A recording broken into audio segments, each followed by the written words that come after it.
So guys, we did a video talking about what is next, or basically what is the next gen, right, for IR missiles. Let's talk about active radar homing, right? Let's talk about the BVR missiles. What is the next step up for the majority of the missiles that we have in the game? So let's get going and talk a bit about that. So we start off with the US and a lot of the NATO members and US allied countries that use the AIM-120, right? Of course, the AIM-120 has many variants, including, for example, the C3 or C4, that are the initial variants that receive the cutted fins, right?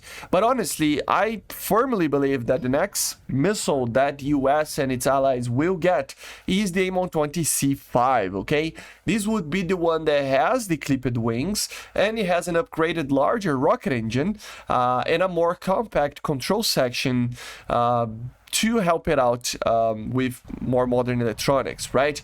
It has an increased weight, of course, because of the the different engine and stuff, but it has much better energy parameters, right? So it will be increased basically the range out of it, or the effective range of the missile, making sure that it has around 20%, some people say, but even more, maybe overall range than the original A's and B's. So this is probably going to be the AIM-120 that we see at first.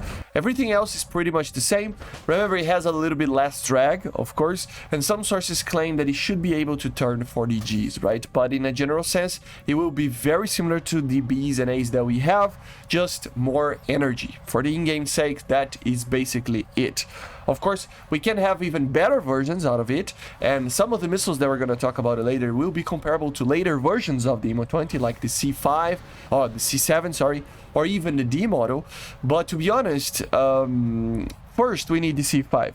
Then we can talk about other models, right? So although some of the missiles that we're going to talk about are better than the C5, first we need the C5. Then we talk about the C7 and D, okay?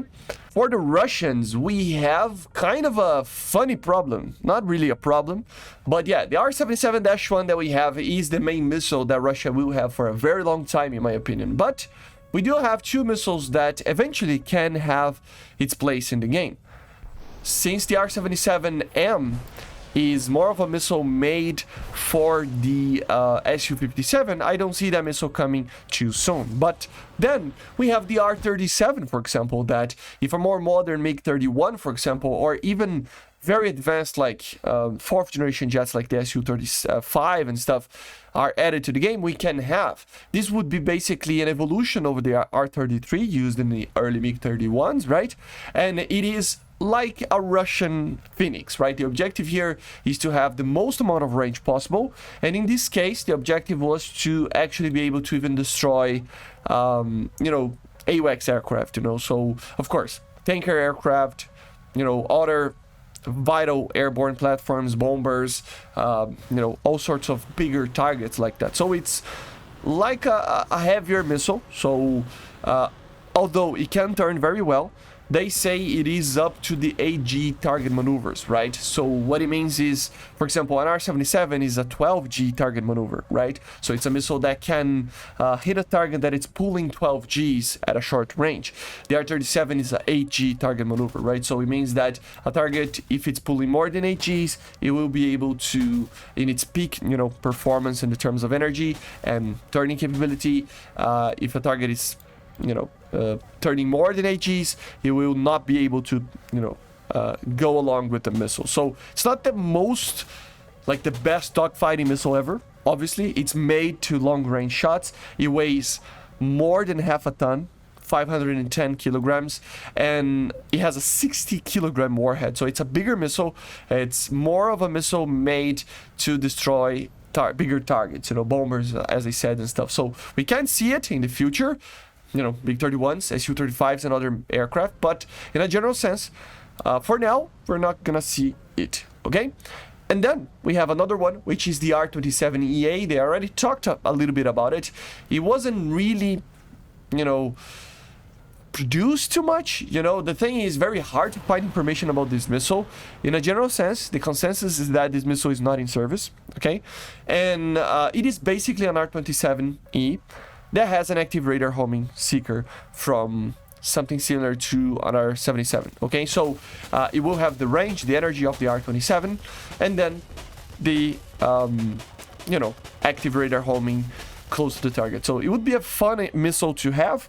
With the R-77-1, we kind of don't need this missile. It isn't even better than the EA, but it is still an interesting missile. Maybe we will see at a certain point as an event vehicle. And for the Russians, for now, it is that. Like I said, R-77Ms can be added, but I wouldn't doubt that it will take a long time for us to see, at least like 2 years to see an R-77M, on the very least, like I said. Okay? For the Chinese, we have the PL-15, which is basically the evolution of the PL-12 that we have in the game. This missile, I believe it is going to take a long time to be added. It is a step up from all the missiles that we have in the game, including R-77-1 and a possible addition of the AIM-120C-5. So this would be on par with even better missiles than those, right? It is a very, very modern missile. According to most sources, it has an AESA radar, 200 kilometers, and yeah, we don't know much about it apart from that. It is being used right now by Pakistan as the E model as well.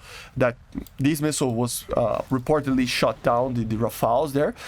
So it's a very good missile, and it is initially used on the J-20, but it can also be used on the J-10C that I think we're going to receive it very soon. J-16s, which are Sukhois, you know, and then the J-20, but also it's been spotted on the J-11B that we have in the game. So the PL-15 will eventually come to the game, but it will take a long time. I think for now it's just the PL-12 and nothing else for the Chinese, okay? I doubt that we will see anything else being added there. Then for the French, we have, of course, the MICA NG in the EM version, so the new generation of the MICA, which is very similar to the original one, but introduces some interesting things. Of course, a newer seeker and a newer engine. That's the major change over here, actually, because the thing is, it actually has a double pulse motor. But the thing about this motor, or this engine, is that the booster varies depending on even when it's turning it on itself or not, right? So the thing is, the MICA suffers a little bit from having too much drag because it can pull so much, right? And this missile would basically turn itself off, the engine, right? And if you notice that the target is maneuvering, it would turn itself on again. The thing is, it would basically calculate what is the best point to initiate the second burn, which is crazy to think about. This is like next generation level of maneuverability, right? Because that means that although we can maintain the 50G plus, you know, thrust vectoring turn in the short ranges, it can also increase the range, you know, up to 130 kilometers max optimal range. But also, it can turn up to 50 Gs at around 80 to 90 kilometers because it can basically initiate the engine later in a different way to maximize the ability of that missile to turn if it needs to. So, yeah, it would fix the main problem that the MICA EM has of, you know, not being able to do very long range shots and be reliable with that, okay? So the NG is really something else. Another missile that it's up, you know, another level, it's above the R-77-1 and AIM-120C-5s in performance. I think we're gonna need better stuff in the game than those for the main nations for us to receive something like this. To expect something like this, right? But it's still a very interesting missile. Apparently, an AESA seeker is in place with this thing as well. Then for some of the other European nations, we have the Meteor. I love this missile because it is the missile that my country uses in the Gripen. So yeah, this is a cool missile, man. I love this thing. So this is basically super BVR missile, right? So the idea here is to have a very long range missile that can do very good in everything, right? So it should be around 30-40 Gs of, you know, turning, so not too much, but over 200 kilometers of you know, range. Okay, so it's very long range. It has basically throttable rocket basically, and then a ramjet afterwards. You know, so basically it has I think actually the first stage is a solid propellant, so it's just 100%, but then once it gets to speed, initiates the ram engine, and then it's throttleable. So it's like a jet engine, basically, right? Not gonna get too much into what a ram jet is, but it's almost a jet engine, okay? So the idea here is that it is helped not only by a rocket engine, but a jet engine as well, which is incredible, right? The missile, it depends, the burn, everything, I mean, it will turn itself stronger or weaker depending on what it needs, and of course uses active radar homing, of course, and also it has an active radar homing seeker that is a normal Doppler radar apparently, right? But it's still very advanced, so it's a missile that it's pretty interesting, very long range ramjet, and yeah, it's just a very, very different take on what a BVR missile can do. The different, I mean, I don't know if any of the other missiles that I talked about already have that, but I know for sure that this missile has a two-way data link system from the aircraft, which means that not only can be provided by mid-course corrections to where the target is, but also it can do retargeting if needed, right? So you can actually change the target just like a normal semi-active radar homing, which is something that normally an active radar homing missile does not do, okay? So very, very cool. The Meteor is a very, very long range missile that I think it is going to take a little bit to be added, but it's still very cool. Then we have the Israelis, guys. The Israelis have, of course, the Derby missile, and then they have the iDerby. The iDerby can be added, but to be honest, in the game, it will, since the AIM-120As and Bs, they're pretty much the same, the iDerby in-game probably will be the same as the normal Derby, okay? But the thing is, we have the iDerby ER to think about, right? So this missile has a very similar-ish you know, design philosophy in the engine as the MICA NG that we talked about. So it has a second booster that can turn itself on and off depending on what is the best possible scenario for the missile, right? So in a general sense, they say that it should be less effective than the Meteor, but a lot more cost effective, right? So it is cheaper than that missile in real life. So yeah, the idea here is that